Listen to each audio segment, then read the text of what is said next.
mungesë të reflektimit institucional, të një përgjigje zyrtare apo të një angazhimi konkret prej anës ekzekutivit në trajtimin kështu kolektiv të përgjithshëm kësaj çështje, ne kemi viju angazhimin tonë përmes ofrimit ndihmës juridike falas pastaj në raste individuale. Dhe si rezultat, kemi pas një fluks të jashtëzakonshëm të kërkesave dhe brenda një periudhe ose më pak se 2 vjeçare, krahas përgjegjësive, angazhimeve tjera në kuadër të punës në Qendrën për Ndihmë Juridike të Falas të IKD-s, veç për raste të kësaj natyre, pra që lidhen me çështjen e pensioneve të dy feshta, na i kemi dorëzuar në gjykatë rreth 700 padi. Dhe kjo periudhë ka qenë veçanërisht sfiduese për gjithë stafin e Qendrës për Ndihmë Juridike Falas, por duke qenë vetëdijshëm për cënimin e drejtave të qytetarëve, na kemi viju mi trajtu edhe mi u përgjigj me përgjegjësi të plotë gjitha kërkesave të paraqitura për ndihmë juridike falas për këtë kategori të rasteve. Dhe aktualisht tash jemi edhe në një fazë të re, prap që qytetarët shumë të paraqiten për me kërku këtë drejtë dhe për këtë po i drejtohemi prap domethënë gjykatës. Kështu që konsideroj që kjo ngarkesë është reflektuar në sistemin gjyqësor. Nëse veç prej qendrës tonë për ndihmë juridike ka shku një numër i madh i padive, ku janë pastaj numri i padive që janë njësu prej agjencisë për ndihmë juridike falas, prej qytetarëve individualisht, apo edhe prej avokatëve të angazhuar drejt për drejt, prej pensionistëve, prej qytetarëve individualisht secili. Natyrisht se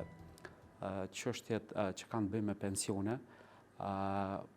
gjykatën e ka ngarku me një numër jashtëzakonisht të madh të lëndëve. Kjo sidomos gjatë vitit 2024 e lartë, për arsye se deri në atë kohë palët në procedura administrative nuk e kanë pasur të njohur faktin se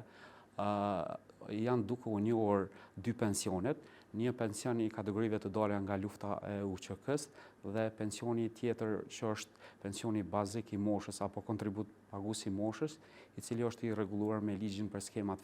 pensionale të financuara nga shteti. Në vitin 2024, pasi që është bu publike çështja që Gjykata Supreme kishte vendosur me një rast,